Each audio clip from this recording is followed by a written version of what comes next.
Bonjour à tous, aujourd'hui on va à Lozerte, on est encore une fois dans les bois. La grande différence c'est que on a une terre qui colle aux pieds, je vous dis pas, j'ai du mal farter mes souliers.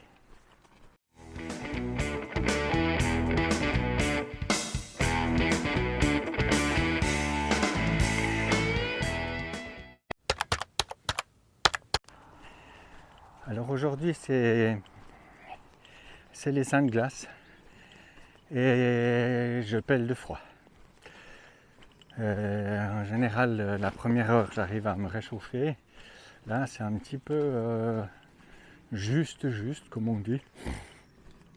Donc ouais, il faut que je m'encourage. Pour lutter contre le froid, je me dis que le corps il travaille, on le met à contribution. Et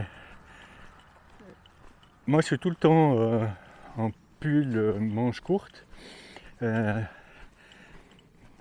vois beaucoup de marcheurs qui mettent une grosse veste ou bien une polaire.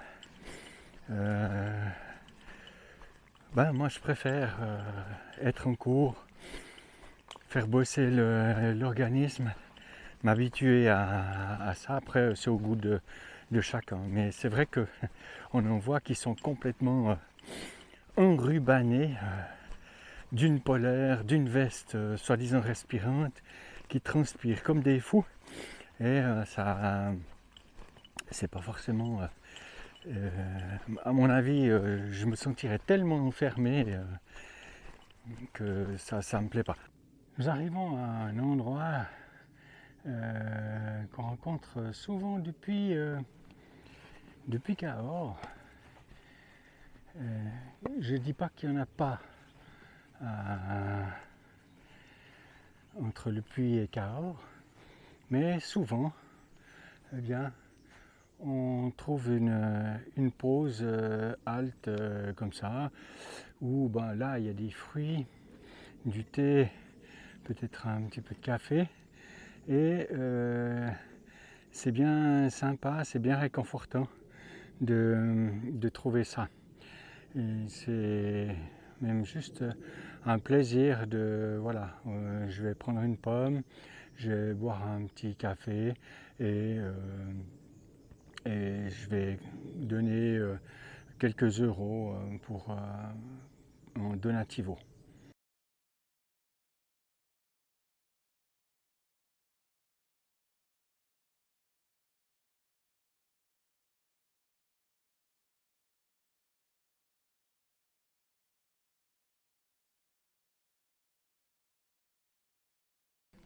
Alors nous sommes là à nouveau dans une forêt de chênes. On vient de traverser de grandes plaines agricoles ou plateaux agricoles. C'est assez magnifique, ça monte, ça descend, il y a des cultures partout, c'est assez chouette. Aujourd'hui j'aimerais juste aborder un sujet, c'est le sommeil quand on bivouac ou quand on est en gîte ou quand on est à la maison tout simplement. Quelle est ma méthode pour me reposer et bien dormir? Je crois que j'en ai parlé dans une vidéo précédente, mais je vais quand même revenir sur le sujet parce que j'ai pensé à ça cette nuit et puis je me dis que ça peut intéresser un petit peu tout le monde. Le sommeil, il faut se sentir déjà, pour bien dormir, il faut se sentir en sécurité. Et c'est peut-être une pensée qu'il faut avoir à un moment donné, c'est de se dire je suis sous ma tente ou dans un gîte, je suis en sécurité. C'est la première des choses à penser. Je suis bien, je suis sous mon sac de couchage, sous ma couette, tranquille, j'ai rien d'autre à faire que à me reposer. Une chose importante, c'est pas parce qu'on est réveillé au milieu de la nuit que tout d'un coup on se repose pas. Ok. Le truc, c'est que si tu te réveilles, avec les différents rythmes du sommeil, peut-être qu'on va dormir les 2-3 premières heures très fort. Exemple, cette nuit, je me suis endormi, je pense, vers 21h30. Je me suis réveillé à 2h30 du matin. Eh bien, aucun souci. Hein, vous avez besoin de faire un petit arrêt pipi, eh ben, vous allez faire votre petit arrêt pipi, vous vous remettez au lit et puis vous savourez le moment. Cette nuit, il y avait des oiseaux qui chantaient, il y avait un petit peu de vent, beaucoup de silence, de calme, de sérénité et il faut profiter de ce moment et puis gentiment, vous allez vous endormir. Si on commence à compter les moutons, c'est aussi une façon de faire, mais il faut vraiment se détendre et se dire, je suis réveillé, mais mon corps se repose. Donc peut-être qu'il faudra 2 heures pour se rendormir. Peut-être que vous aurez cette impression de redormir à 4 heures du matin, puis à 6 heures, vous êtes réveillé. Tant pis pour ce moment passé à réfléchir. Puis en définitive, on a des petits bouts de sommeil, on ne se rend même pas compte et on se repose quand même. Ça n'a rien à voir si tout d'un coup on fait de l'apnée ou bien si on ronfle très fort ou si l'entourage nous perturbe. Il faut essayer de ne pas se concentrer là-dessus. Si vous écoutez quelqu'un ronfler, même si c'est très fort, je peux vous dire que j'en ai connu des ronfleurs qui se donnaient à fond la caisse, vite vu, on les entendait à travers les murs. Moi j'en ai un qui ronflait, on l'entendait à travers le mur. Donc autant dire tout de suite que c'était une véritable locomotive le gars. Et bien si tu te concentres là-dessus, tu ne dors plus.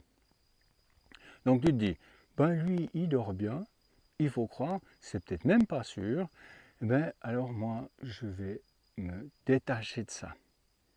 Ok? Voilà, c'était juste une petite idée comme ça, en cours de route, que je voulais partager avec vous. Je vais continuer mon chemin à travers les plaines. On a changé.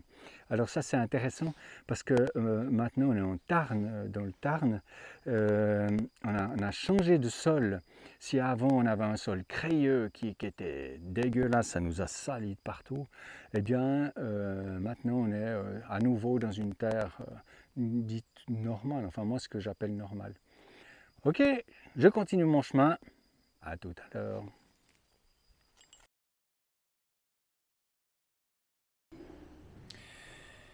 Ce soir, je suis au gîte communal de Lozerte. J'ai choisi de me mettre en gîte parce que c'est un joli endroit à visiter. Ce gîte communal me permet d'avoir un repas bien chaud qui va être préparé nickel, aussi de faire la lessive de tous mes habits. Donc, je choisis le confort aujourd'hui. Allez, prenez soin de vous. À tout bientôt. Ciao!